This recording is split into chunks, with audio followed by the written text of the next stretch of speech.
Alright mates, hope you're doing good. In today's video, we're sticking with the theme of conspiracy. Following on from my last video about movie Mandela effects, which you can check out here by the way, today we're sticking with that theme and looking into movie conspiracies that are mainly dumb, but also great, that I kind of love. Kicking off with, Star Wars isn't actually that good.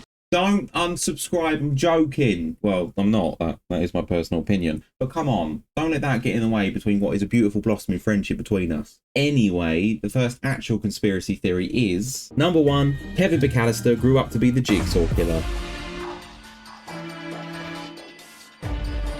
Oh, this one really sets the tone, doesn't it? This is easily my favourite one, and not just because I'm a massive fan of the Saw franchise. Not into torture. Danny! Okay, I really enjoy the convoluted storylines. Never really cared for the Home Alone franchise, but I might, now that it's confirmed to be in the Saw universe. So this theory suggests that Kevin became the Jigsaw killer because of his clear love for setting booby traps and his enjoyment of hurting people. Yeah, I guess forget the fact that Jigsaw's real name is John Kramer and not Kevin McAllister, but I guess he changed it. And although the theory doesn't mention this directly, it does point to the fact that what turned Kev into a sadistic serial killer was all of those times he got abandoned by his family and his early childhood trauma. Kevin! Kevin's not here. Kevin's not here. Kevin's not here. What?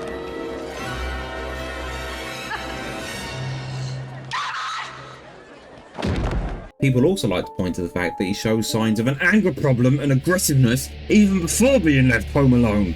And just ignore the fact that Jigsaw's in his 50s and like the mid-2000s. And Kevin would have only been, what, in his early 20s? But we will not let facts get in the way of what is too dumb and too funny a conspiracy theory. There is a separate Home Alone theory about how Old Man Marley actually is the serial killer that he's originally suspected to be, and that he's the one who taught Kevin the tricks of the trade. This is... oh, it's so stupid. I love it. Number two, Peter Pan is the Grim Reaper. This is another nice and friendly one. I'm not going to make many Peter Pan jokes in this section because they never land. This scene from the original 1953 Peter Pan movie is enough for me to already believe that he is in fact a child snatcher of some sort. Side note on that, was I the only one that was traumatized as a kid from this kid from Was I the only one that was traumatized as a kid from this bloke from Chitty Chitty Bang Bang? I was terrified of this kid catcher bloke. The whole Saw franchise ain't got nothing on the fear factor of this guy. Here we are, children. Come and get your lollipops. Come to me.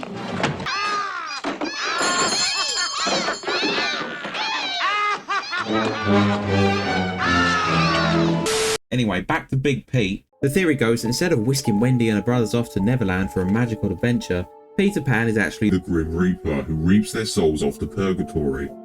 Who came up with this? The theory points to evidence that it's correct by saying that this explains why none of the children ever age and why Peter Pan has the ability to fly and travel to another world. This theory takes things even further by claiming that Captain Hook was actually one of the original Lost Boys that escaped Peter Pan and is now trying to stop him from kidnapping more kids. Hey, Peter, leave those kids alone. Obviously, Hook's a British guy called James. How could he be the villain? Of course he's the true hero of the story. I guess that makes all the other pirates escape Lost Boys too. The biggest question I have about this though is that if Peter Pan is the Grim Reaper, does that mean that this guy at King Charles's coronation is a fraud? Sorry, don't mind me. Just trying to find my way out of it still since I came and took Liz. But if you do want to see more versions of evil Disney characters, make sure you check out my video on the Twisted Childhood universe. The link for that is of course below as well. But for now, sticking with Peter Pan, our next theory. Number three, Captain Hook killed Ariel's mum. Fake. I'm refusing to believe he's a villain for reasons I've already explained. Next theory. Number four, Voldemort was just misunderstood. Our next theory is that Voldemort was just misunderstood. Okay, fine, I'll do the Hook one.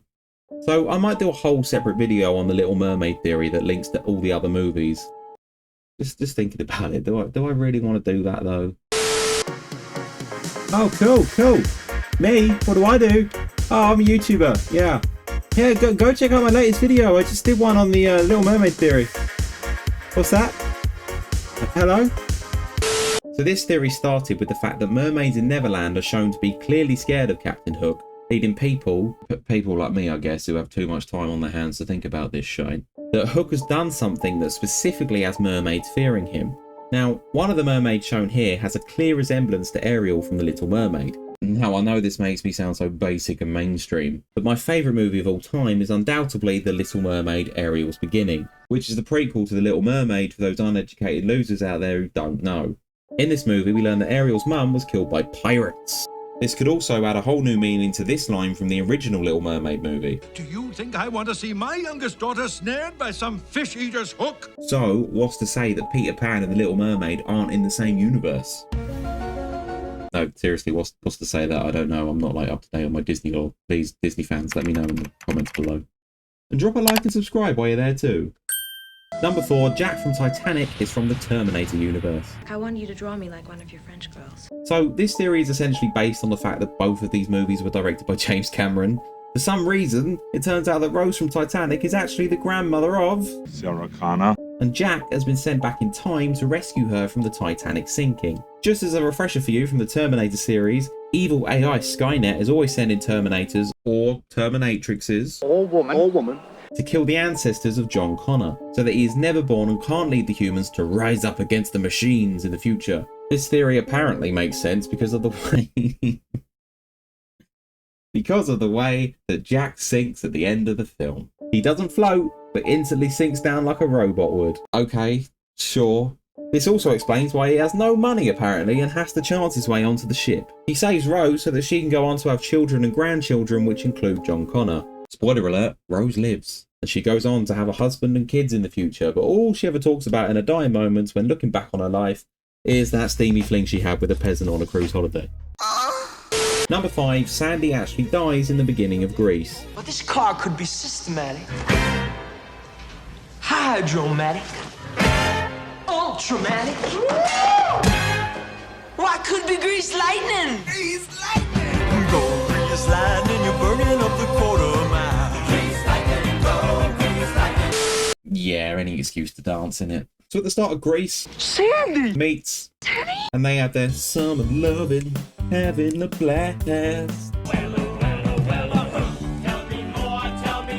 Well, in that song, Danny says, I saved her life, she nearly drowned. the pleasant theory goes that Sandy did actually drown. The fuel for this is that people find it hard to believe that a girl from Australia just so happens to enroll with ease at the high school Danny is at. I thought you were going back to Australia. We had a change of plans. But the theory explains that the whole movie is just Sandy in her last seconds of life. Like your life flashing before your eyes kind of thing. Imagining what life would have been like with Danny had she survived.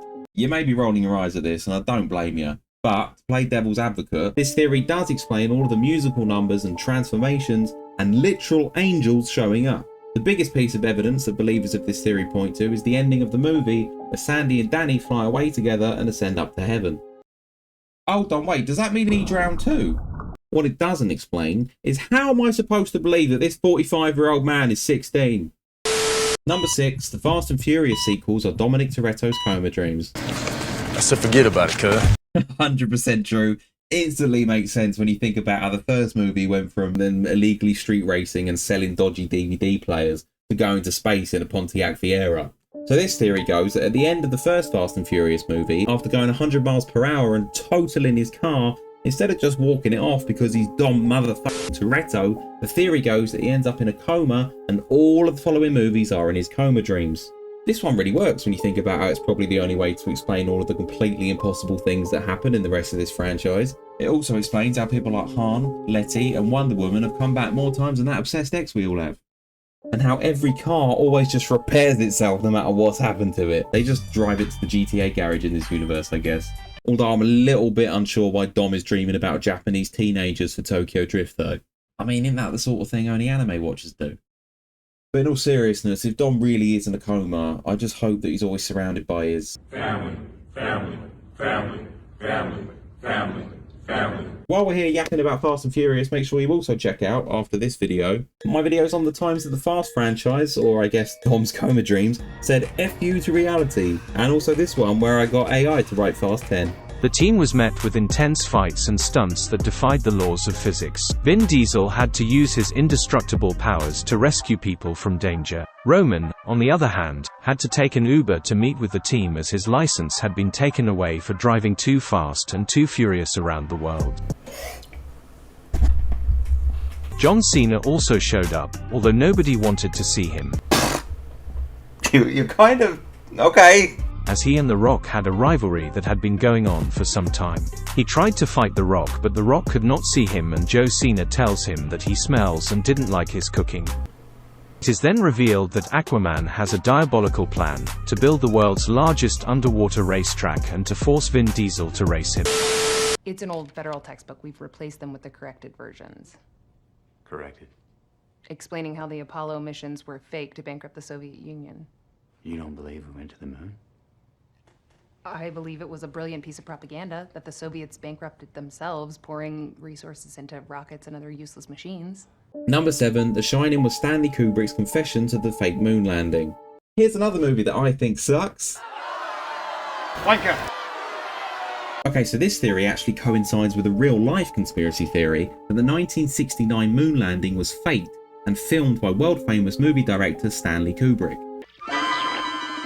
People who subscribe to this theory often like to point out how realistic he managed to make the 1968 film 2001: A Space Odyssey just a year prior to the moon landing in '69. Now, in regards to his 1980 movie The Shining, this movie has nothing to do with space exploration or astronauts.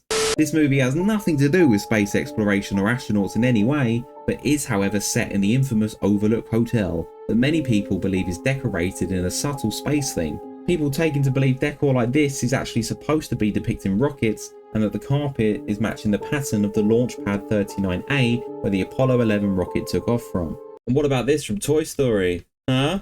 The biggest piece of evidence is not subtle at all, however, and that is the child character of Danny wearing an Apollo 11 jumper. As with all conspiracies, it gets taken even further with claims that the reason that the key room in the movie is numbered 237 is because the moon is around 237,000 miles away, where the apparent stage that they used to fake the moon landing is on Earth. The room number in Stephen King's novel that the movie was based on is actually 217, so this was deliberately changed by Kubrick for the film. Another piece of evidence is that in the pantry of the hotel that we see a couple of times throughout the movie, you can spot cans of a product named Tang, a powdered drink mix that was often used by astronauts in space flights in the 60s. Tang, chosen for the Gemini astronauts. Have a blast. Have some Tang. Number 8, everybody dies at the start of Finding Nemo. This is basically just the same as the Grease one, but feels a lot darker. So being a Disney movie, of course at least one parent has to die at the start of a film, and that was no different in the beginning of Finding Nemo. It's not as funny as the end of Finding Dory where you get called a slut, is it?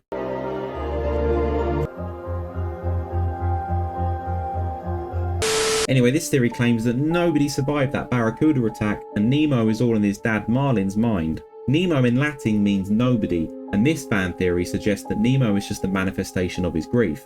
Bloody hell, who's the Debbie Downer making all these theories? Making all these Disney movies so depressing? Anyway, this gets way worse when some fans of the theory claim that Marlin's journey across the ocean to find Nemo actually represents the 5 stages of grief.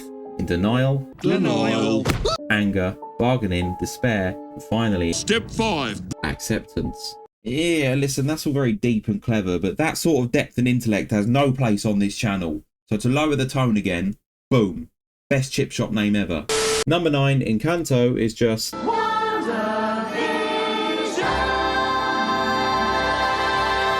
in Encanto, We don't talk about Bruno, no. So in Encanto, the main character of Mirabelle doesn't receive a magic power like the rest of her family does. You didn't get a gift? However, one theory from Reddit, of course, where else, speculate that Mirabelle actually is granted a power, the power to shape reality around her.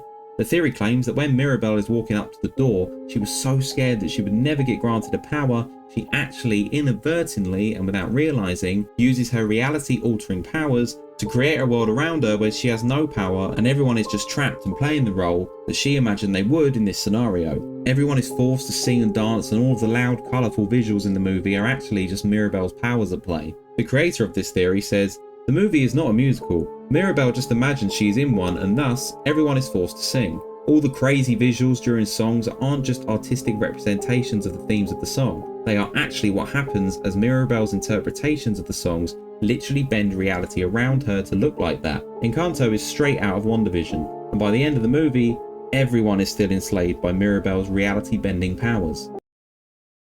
Doesn't that mean that this makes Mirabelle The Scarlet Witch. Number 10, Moana is dead.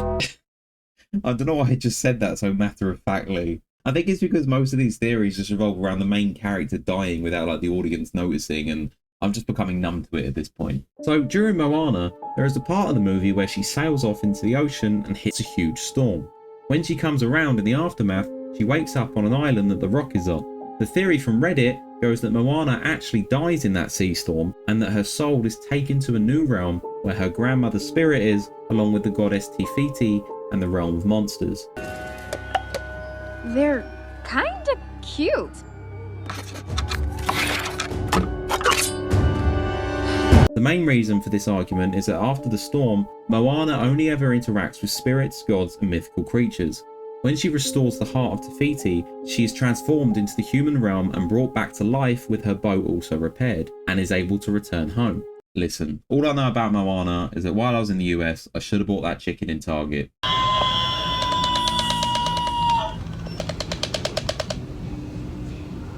I think it's done.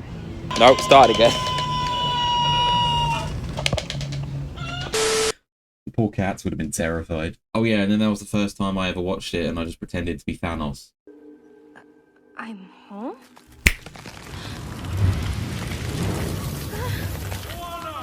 Dad? Moana! Mom?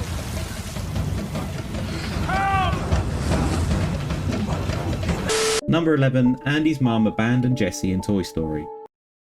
What's that? Why am I doing 11 theories in this video but not 10? Obviously because I'm confessing to my role in the fake moon landing. Okay, so this one I've seen floating around for quite a while now. We all remember Jessie being left at the side of the road in Toy Story. Well, this theory claims that the girl who left her there at the side... Sorry, I can't do this. It gets me every time.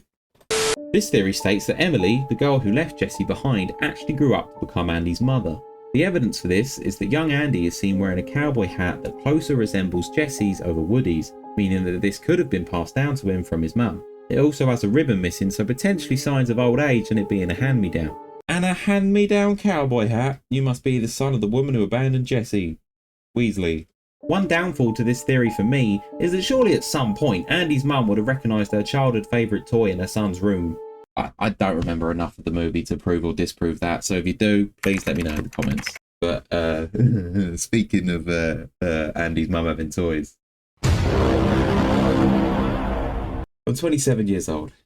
The deviser of this theory also states that supporting evidence for this theory is that we never learn Andy's mum's first or last name, leaving open the possibility it could be Emily Davis, and that Emily would be old enough to be Andy's mum. And they kind of look alike, to be honest. What do you think?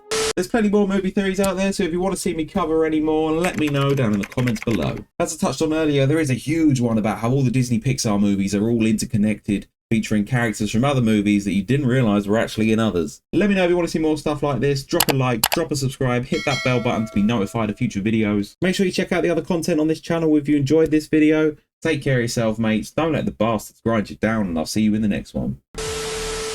I don't believe in destiny, I just do what's best for me. Don't listen to my enemies, they're just full of jealousy. Yeah, this legacy, you gon' see what's left of me. You gon' see success in me, you ain't seen the rest of me. I just wanna be the best at what I know, better than the rest, just watch me grow. Put me to the test and watch me go. This is my quest, I'ma make it known. They call me obsessive, oh I know. Call me selective with